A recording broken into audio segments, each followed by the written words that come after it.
let's understand epics. What are epics, how to define them, and how to break them down. So implementing lean product management is very important to reduce waste in any form, right? And we're going to understand epics today. So epic is an agile artifact. Okay, it's a concept that came out because of the Agile Manifesto. Okay, and typically it's a very large piece of work that can be broken down into specific tasks or user stories based on customer needs. Okay, epics group more than one functionality or feature, so um, it's a very large task that you can clearly see that it can be divided into smaller stories, smaller tasks, um, and it will typically span multiple sprints. At times, multiple releases also, depending on how you have classified your sprints and classified your releases. Right? It's a very important concept to grab and to get practice of, that when to define, what to define as an epic, what to define as a user story. And it's a very and if you have multiple products and product lines, this becomes all the more important.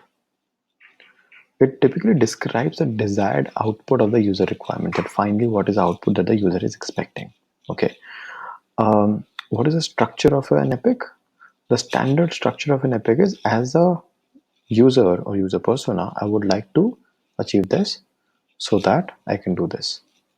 So it's very similar to the user story structure, except that in epics, the volume of work is much larger. Okay, so from epic, you will break it down into user stories, which can be done in a particular sprint.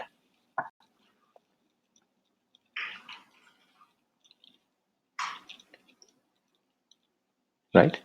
So where do epics originate from? They typically, uh, let me explain via example here. So let's start from the top. So themes are the larger focus areas that span the organization.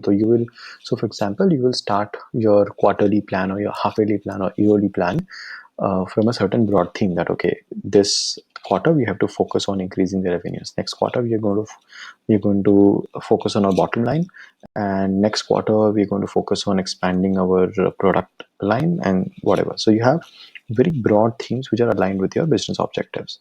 Now from these themes you will take initiatives, that okay, if you are to increase the revenue, these are the initiatives that we need to take.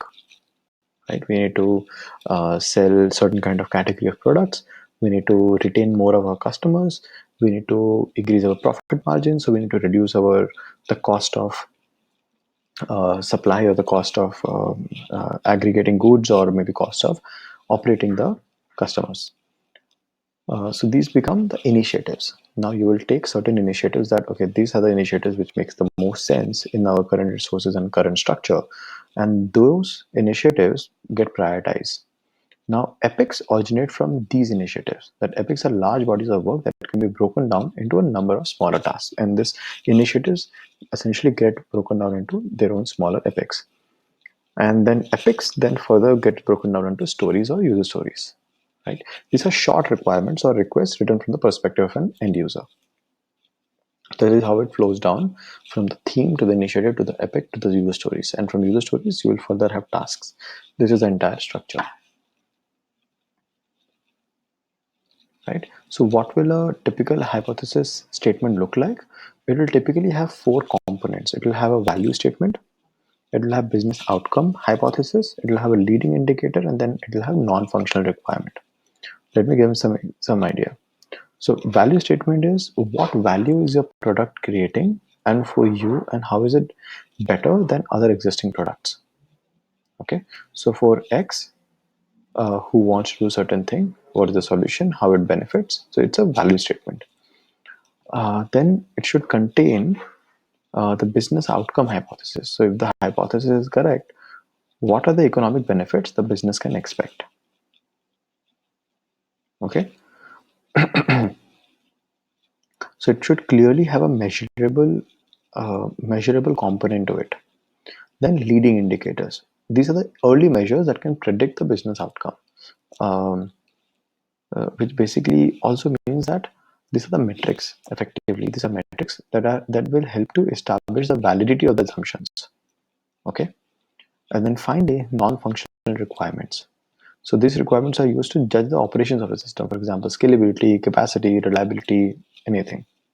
Okay, so for X who wants to do certain thing, this is what we need to do, and this is how it benefits. Unlike uh, X competitor, this is our solution is going to be better. So this is a complete epic hypothesis statement. In most of the cases, you will shorten this up and you will write it very similar to what a user story is written.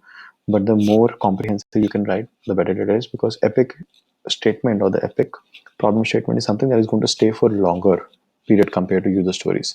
It's going to stay longer till for multiple sprints, over multiple sprints, right? So that's pretty much it about epics. The key takeaway to take here is that epics are bigger chunks of work, which should typically span 2 to 3 sprints, maybe 4 sprints.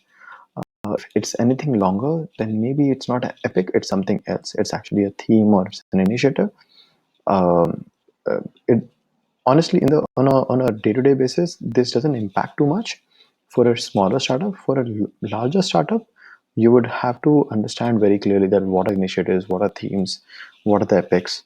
You need to market them much more clearly. That's it for now. Take care.